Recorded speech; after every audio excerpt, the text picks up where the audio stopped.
church, Pastor James here, and I am so excited to share with you something God's been working on in me. And that is to make the most of this time right here, right now. See, God has been challenging me to shift from this mindset of survival to this mindset of investment. This crisis mode can cause us to miss the moment right in front of us, the opportunity.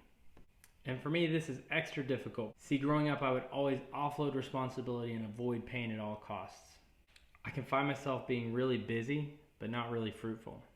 God confronted me and my attitude in this with John 17:4, where Jesus is praying to the Father and he says, I have glorified you on earth, having accomplished the work that you gave me to do.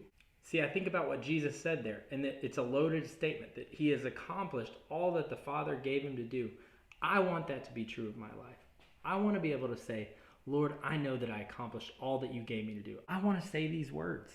And I want to hear God say, well done, good and faithful servant.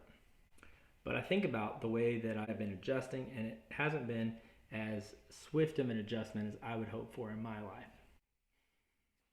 And I would imagine that that's the case for many of us. Another text that I read today was Ephesians 5, verse 15 through 17. It says, look carefully then how you walk, not as unwise, but as wise, making the best use of the time, because the days are evil. Therefore, do not be foolish, but understand what the will of the Lord is. It's easy for us to just drift in this time, but the days, they're evil. And so we need to look carefully at the way that we walk. We need to make the best use of this time. And for us to do this, we can't walk as fools, but we need to understand what the will of the Lord is. And the will of the Lord is for us to stay connected. Stay connected. Stay connected to community. Community groups are still happening. They're an essential part of your growth. Stay in community.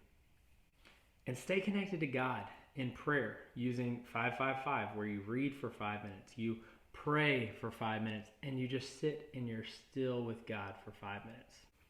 Stay connected by reading, memorizing, meditating on His Word. And we want to model what that looks like for you, and that's why every morning we have Welcome to Grace with Pastor Chris. And that's not meant to replace your time alone with God, but it's meant to model for you what that could look like. And for the same reason, that's why every day with Grayson, we have Interlude.